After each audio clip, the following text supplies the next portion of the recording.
Yo, gonna be watching the TV Royale really quickly and then breaking down exactly what this means for the game. So without further ado, let's get into it.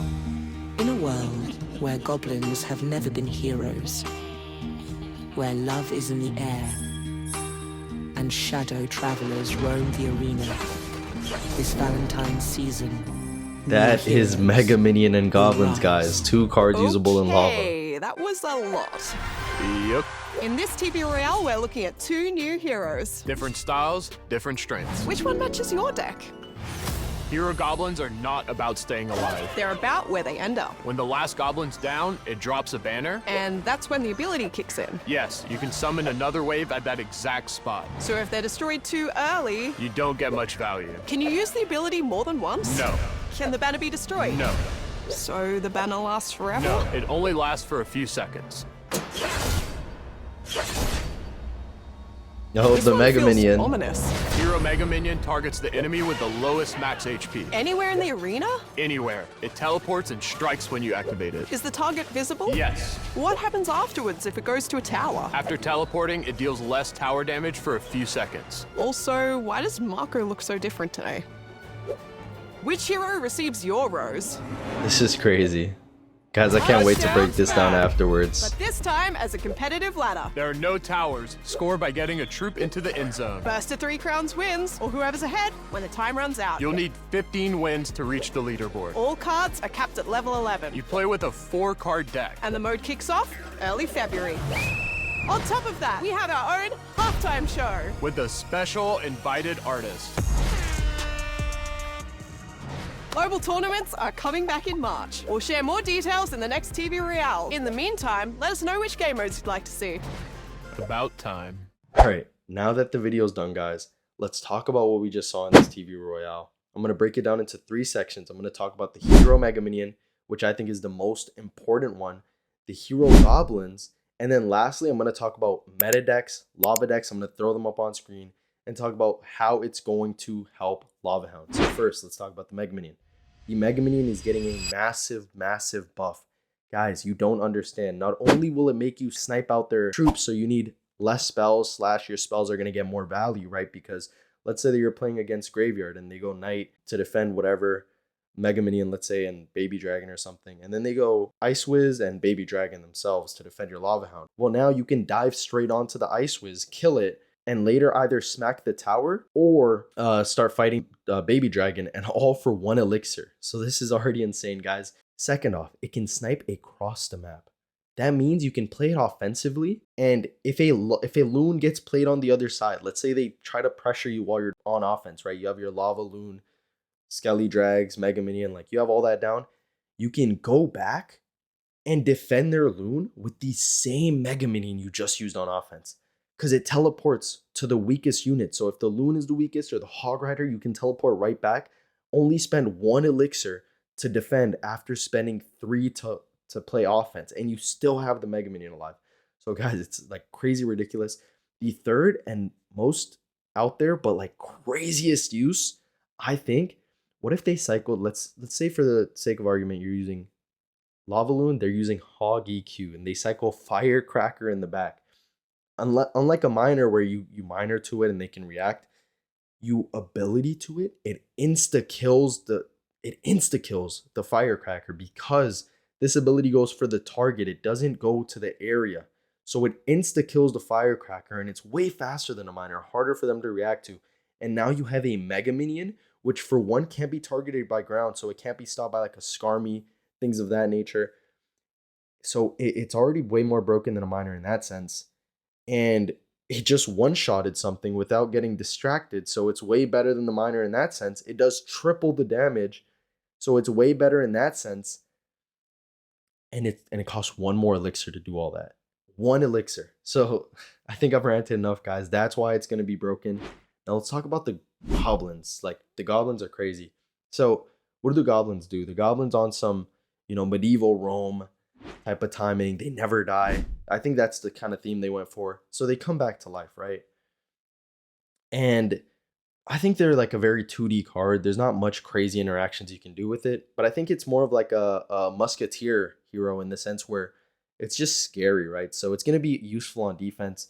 Because for one, think about it kind of like you go goblins, which do a lot of DPS. They're gonna have their goblins counter, whether that be arrows, logs, something like that, and then you bring them right back. So they burn their counter, and you have this very strong defensive unit if not checked. Um, so yeah, very strong in that sense. But what makes it like crazy is kind of the musketeer thing where let's say you get your goblins defended last second where they get to the tower, or let's say the goblin gets one swing on the tower because he didn't defend.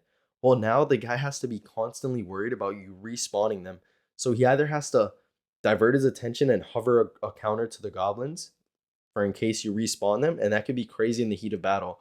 Or he has to predict them and play something early, and let's say you don't pop the ability, you just forced a bunch. So it's kind of like a Hero Musk turret in that scenario, right? Where you always got to be scared of the 1 HP Musk. You always got to be scared of like the Musk, even if it's not really in the push. So your attention's always diverted. So it is annoying in that sense, but I think it's kind of fine, and I just think it's kind of a lame idea. It's kind of boring. But now let's talk about Lavahound. I'm gonna be throwing decks up on screen as I talk about the card strengths, because I have concocted a bunch of different lava decks just for this meta, guys. Because I do think it is gonna be one of Lava's best. If you can't tell, I'm excited. I do wish they nerfed the Mega Minion a little bit, but it still is gonna be insane, right? Like I really am happy. Lava's been terrible, second worst win condition for like too many seasons now. So yeah, let's think about what is that going to mean for Lava? Well, for one, that's going to mean Lava already suffers from needing a billion elixir to go in because you can't get to their backline properly. With other decks, that doesn't matter, right? With Golem, you just beat them down. 3M, you're going to be spamming so much, like it's going to be impossible to defend. With Lava, you kind of have to be up a ton of elixir to go in, right? Because the only way you can kill their troops, if you're optimistic, maybe a minor, but usually they can defend that, right, is going to be spells, right? So fireball, zap, vines, lightning, whatever that may be, your spells are your main tool that'll break their backline. Maybe a flying machine in some decks, right? But it's still very hard because most spells to kill a unit take more elixir than the unit costs, right? So what is this going to mean? Well, for one, you're going to be able to conserve your spells, which are so crucial, much more efficiently because Mega Minion kind of works like a spell, right? Like, let's say they play Firecracker and Hog EQ. You're not going to need a Fireball. You're not going to need Divines it. Mega Minion ability takes it out immediately. Whatever happens after that is just bonus. You kind of just used it like a spell. What else? That means against a deck like Graveyard, where maybe let's say you're playing against Gobstein Graveyard, which is the most popular variant. Well, you want to fireball the Ice Wiz, but another issue is if you fireball the Ice Wizard, their Gobstein lives for free, right? So sorry. So you want to kill the Gobstein. So what are you gonna have to do? You're gonna have to fireball zap the Gobstein and let the Ice Wiz go. Not anymore, guys. Now you can ability dash straight to that Ice Wiz. Now you're putting pressure on the tower too, and you can fireball zap the Gobstein. So you're as a product of that, your spells are that much more effective, guys. So that's kind of the idea with Mega Minion. With Goblins, it's kind of like stronger, faster guards.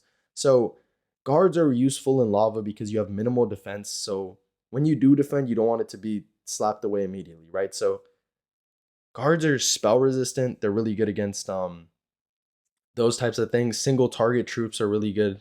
They're really good against. And the way I see it, goblins are basically going to be guards, but there's one more. They're stronger. They're faster. And they live to more spells, right? Because guards die to arrows. Guards die to like, let's say not log, right? But let's say they die to arrows, poison. With gobs, it's going to be different, right? Because if they arrows your goblins, well, they're not going to die. You can simply bring them back. And you might think, oh, well, that's 1 elixir extra, right? But it's 2 plus 1. So that's 3 elixir. So basically it's guards that they're always going to get value because you can either use them like guards without the shield and save an elixir, or if necessary, you can invest that extra elixir and go crazy with stronger guards, right? So I do think both are going to be used in Lava. I do think Lava is going to have its best season yet that I've played, obviously. I haven't played for the broken Lava seasons like the Void one. But yeah, so that was really just my thoughts. Just wanted to tell you guys, get into it. And I think with that, we're done. So like, comment, sub. Let me know your thoughts below, and goodbye.